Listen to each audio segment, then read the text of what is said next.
We're at Golden Belt again. We had a nice time at Golden Belt Studios talking with Heather Gordon some weeks ago. Today we're talking with Gary Kueber at Scientific Properties about East Durham, about Durham development, downtown Durham, a little bit of everything. Gary runs opendurham.org, which is of course a very famous Durham site with tons of pictures. We'd love to talk to you about these issues and love to have your feedback. We curate your city, Durham, and we're happy to do it.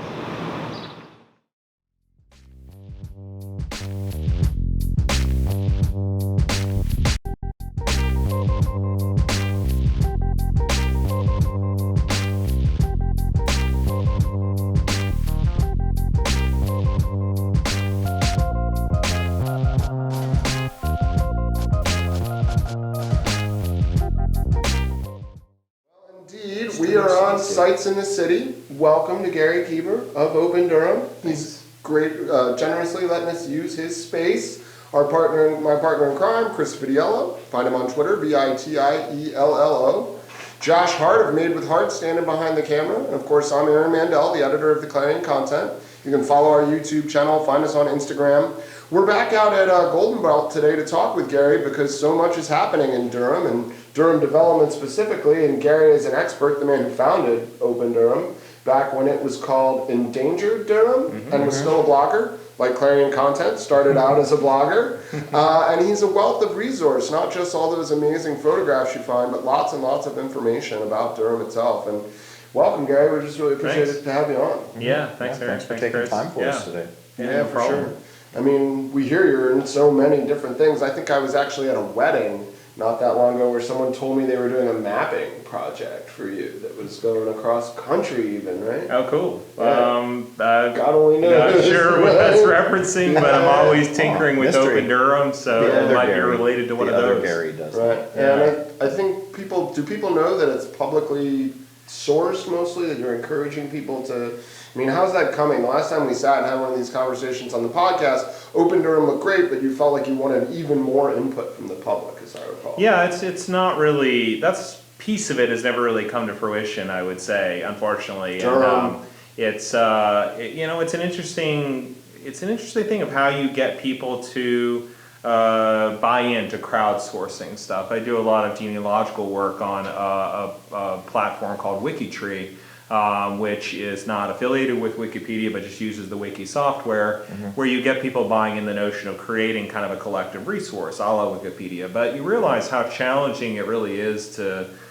make that. And I don't think there's one process that necessarily definitively gets buy-in. How do you get something off the ground without sort of oversourcing the number of people that have their hands in it at the beginning, so you can actually get it launched, but then have people have enough buy-in, enough belief in it that they want to contribute to it. You know, I've not managed to crack that nut with Open Durham. But What's your goal? What's the objective that you're trying to get to with this crowdsourcing? Well, so Open Durham, I mean, it's got, I don't even know the exact number, but it may have 11,000, 12,000 posts on it, buildings or sites on it. So, you know, and I spent years amassing the data that's on there. That is essentially static unless someone continues to update it. As you well know, and as I'm sure about to talk about, the landscape is changing and changing rapidly. You know, it's impossible, even if I were to devote myself to it full time and find the fountain of youth, to continue to update that to reflect the changes over time.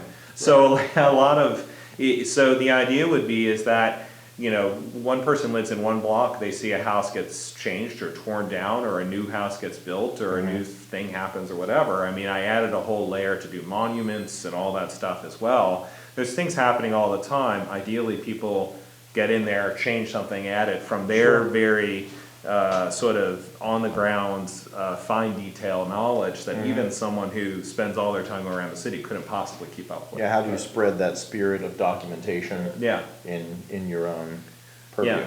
Yeah. I guess what's funny too is a lot of this has parallels with what we talk about with development, right? It's a collective resource. We need enough people with their hands in the mix from the beginning, but not so many that it's impossible to move forward. We need a process that's open enough that people could have definitive buy-in. Are you learning lessons from Open Durham that you think we can apply to how we develop Durham, or how we crowdsource what we're doing here collectively, or are we just kind of getting instruction from on high and protesting on occasion? Well, I don't think, I mean, the challenge with development is the scale of money that's involved. I mean, Open Durham is really a project, although I've done some fundraising to make it feasible, a lot of it is bootstrapped and done on the cheap.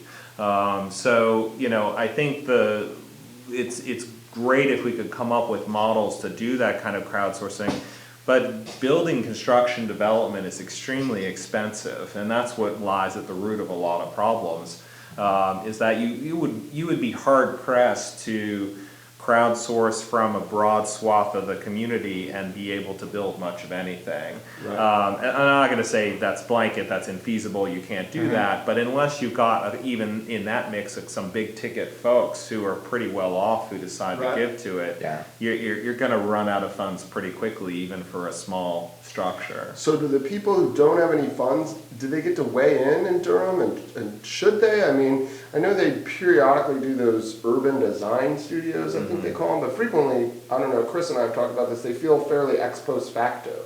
It's like, here's what we're going to do. Give us what you think about that. Yeah, generally they're walking in with the aforementioned watercolor rendering, and it's already been priced out, and there are a lot of blueprints and everything already rendered behind it. Well, I agree with you, and I think it's one reason that I've really avoided the public process for the new police department here, is because I've come to believe over years that the cat's in the bag, that they show these renderings and say they're open to public input, but really every public input that doesn't jive with what they've already decided is, well, we can't do that because. Right. And somehow it always manages to go towards the preferred option that's presented. I agree, a lot of this, I think particularly from the public sector, a lot of it's pro forma. And from the private sector side, well, I think generally private sector folks are beholden to their investors and what their investors want to do. Rarely, in some cases, you have folks who are actually rich folks who are building something on their own. That's very rare, and I don't know of instances where that's happened here for a larger scale project, not a house or something. So generally a private developer is beholden to their investors and to the bank, and basically everything they sold those folks on in order to get the money they needed to build it. And so they're going to go in front of anybody with a great deal of trepidation, simply because they don't feel like they can move too far away from whatever the money approved of already, lest the money go away. Back to your question of should the public have a say in it? Absolutely. Right. The question is, how do you marry those things effectively? And you've got to, I think, have a lot of political will to create that in a particular city. I mean, Durham is not a place, in my opinion, I think Durham is a somewhat socially liberal but sort of economically property conservative kind of town. It's pretty rare that you have a sort of a development that's getting nixed or getting really high pressure to do something different. It's rare that you ever see an incentives package get disapproved by the city council. It's a very pro-development town. Right. Well, do you see that as changing? I mean, I think we've had conversations before about, for a long time, Durham was like, if somebody wants to dance with us, will dance with anybody, and maybe there's this period where it's like, people want to dance with us, we're going to dance with everybody, So yeah, but are we moving into the next phase where you become choosier about your dance partners if you're the city? God, I hope so. I mean, I wrote something on the Facebook page probably about 2 years ago now to make this point. I couldn't agree more that it's like you need to stop prostrating yourself before anybody that comes along. Durham's actually desirable. and you should recognize that. So, the challenge and the fear is always that there's always another one of those towns kind of waiting in the wings. So if you see property tax revenues broader to downtown development, whatever benefit the elected officials see, does that then just shunt off to Alamance County or Person County or wherever it is that would be more than happy to gut whatever rules they have? So that's a challenge, and it's hard to know the reality of that fear versus, and anybody with worth their salt is on a private development is going to trot it out if they feel like, oh, I'll just take all my Legos and go home, So, do you... And it's not just locally. I mean, they can run out cities, across the country and be like, well, as a comparative, Plano, Texas will offer us, X, Y, Z. So it's hard when you can put in a set of rules in your particular community, but it's so easy for any of these things to go elsewhere. There's very little with the sort of genericness of what's getting built, particularly now in Durham. It could go anywhere, So is it really that important to those folks to be in Durham as opposed to Austin or whatever sort of secondary market is sort of equivalent in terms of them making money? Well, we're sitting in Golden Belt right now, and all the sort of areas that we're talking about are really downtown Loop and the adjacent turf right there. I mean, could East Durham be the place where the turn happens? I mean, there's been this still feels like not exactly open space, but it's certainly space that has been traditionally undervalued, shall we use that term? Or even neglected. And space that's really diverse in terms of the people who live here. It could be seen as under threat as development necessarily moves east, but it can also be seen as a place to do it right. How do you? Hopeful? I mean, I see you as somebody who has the ability to kind of look out into the future and see where things are going. You have an investment in being in this part of town. What do you see happening in East Durham in the next 5-10 years? Well, I mean, I think, I think there's a lot of layers to that question. I think, the question is always in my mind, is it feasible to stop? So, I mean, particularly just with our system of private capital markets, private property, this kind of capitalist real estate system that we have, this pendulum swings, and it swings from high valuation to low valuation, and sometimes people don't take the long view of sort of, they tend to think that things just go like this rather than having this sinusoidal pattern. It's extremely likely based on history that at some point in the future American tobacco will be an abandoned wasteland.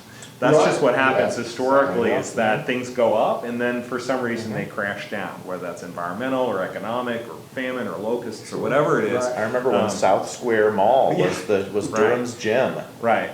Now it's a parking lot. So, East Durham was a middle economic class, mill area, mill town, if you will, associated with East Durham Cotton Mill and with Golden Belt here.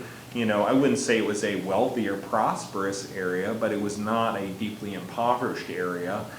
So it kind of, was built through the early 20th century and then kind of plateaued mid-20th century, and then did this pretty dramatically into the 80s and 90s economically, and all the sort of things that happen when a place is abandoned to a great extent. It's lots of, places falling down, property crime, businesses moving out, whatever. And, so I think it kind of, a lot of folks have seen it as kind of underappreciated. I've certainly seen it as underappreciated because I think it's got beautiful architecture. It's got a great little downtown, if you will, at Andrew and Driver. So I welcome people moving into, abandoned houses, empty houses, and fixing those up, and creating, adding more homeowners into the mix. The question is always, can you stop there? What happens next? I mean, is a place doomed to sort of be victim of its own success? I mean, so I tend to think the developments that happen here in the core of Durham in the early 2000s, including our stuff, but also including, Capital Broadcasting stuff and the West Village stuff. I tend to think those things were pretty good. You had basically fallow spaces, abandoned spaces that weren't doing anybody any good, and some sort of very group of folks found a way to sort of reuse those structures and convert them into usable space. And a lot of that was kind of, I don't want to sort of over dramatize it, but this was not like large capital markets that were sort of saying like, oh, definitely we want to put money there. These were sort of individual folks that were persuaded other high net worth folks, and oh, I can actually make you money, and they convinced them successfully to do projects that were sort of outside of the bank and capital markets envelope. Okay. But then those are successful. Right. So then all the bank and capital market folks that want to build generic apartment Look, we can complexes make are like, money. look, that place is doing well. Right. So, this is difficult, and it's difficult to figure out, even for that first step. So, I looked at the Dye House building up here on Gilbert Street, which I just love. It still breaks my heart I didn't manage to do it, but I couldn't attract the wealthy enough folks to underwrite that whole thing to do it. I don't have the money to do it, so someone else bought it. It's still sitting there empty. So Is that the building next to the Southern States Grain Tower? no, it's the one right next to Seeds. Oh, okay. Yeah, Okay. it's an awesome building. Anyway, so how if you can convince those kind of people, and it's tied into someone who's local, has an ethos that goes beyond just, hey, let's put some whatever on the ground and make some money off it. I think you can really build some cool stuff, because you do have people that maybe they're not obliged to involve the community, but they're neighbors, that they want to, because, you hope. I mean, people Right. can be jerks no matter what, but ideally you have folks that are there, as opposed to any of the stuff that's going up. I mean, they're only going to do that if they have to. I mean, they answer to whoever, and Armada Hoffler, they sold off the whetstone, within a day of completing it or Yeah, something it like seemed that. like, I mean, they were gone, out the door, and they're And on it's to as- different markets. Right, and it's as generic as can Yeah, be. You it's could pick turning that the up crank. and put it in Yeah. any one of 50 medium-sized cities Yeah. in America, and you'd never be able to tell it apart. So the tough thing, and I'm not trying to avoid your question, I just I think about it Well, a no, lot. it's okay. but It's not a straightforward question. It's yeah. that, I support folks coming in and doing infill and doing, small scale stuff in there. You could either do some larger stuff that would be interesting and cool and provide a real resource to the community. And I think, I support what Self-Help did with the Maureen Joy School, and even what the county and city did with the old East Durham Junior High, the Holton Center. I think those are great assets to the community. But if that area thrives, do you want to prevent? How do you prevent the sort of the generic stuff from kind of coming in and buying up as much as they can, building whatever is going to make a ton of money?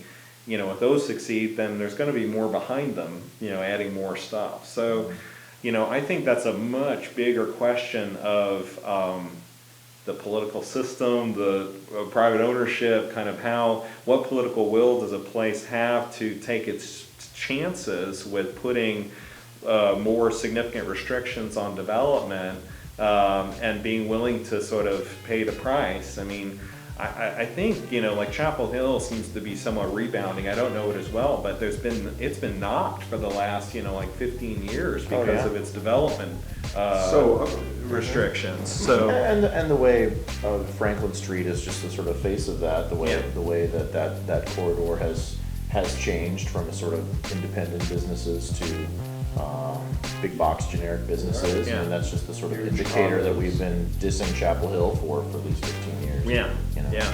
But it does seem to be a turn. I'm afraid, as exciting as this is, we're gonna have to wrap it up with Gary and Chris there. I hope that was a lot of food for thought. I really appreciate you coming on. I don't think anyone has overarching answers to these questions, but I think the intentionality, and if you listen to what Gary said, the core of it is political will and a willingness to be involved. So if you're worried about what's going on, or you're upset about what's going on, step up to the plate. Everybody in city council looks like they're over 50 to me. Yeah, run for city council. Maybe over 60, I don't know. No offense to Cantati or Shul, if someone is actually under 60, But you know what we're saying here, and you know, maybe we'll push Gary in that direction, or maybe it'll be one of you who's watching. But we want you to be involved in our city. That's why we do Sites on the City. If you're curious about the history of the city, there is no better resource than Gary's opendurham.org to look at pictures, to add to the resource, make your own comments. We're really grateful for having you. Thanks so much. I really It's enjoyed terrific. it. Yeah. Check Gary out at opendurham.org. Check Josh out at Made with Heart. Chris, Vitiello on Twitter. You can find us at the Clarion Content Twitter, the Clarion Content Instagram, and of course at clarioncontentmedia.com on the website. Durham, we curate your city. This is Sites on the City. Thank you so much for joining us.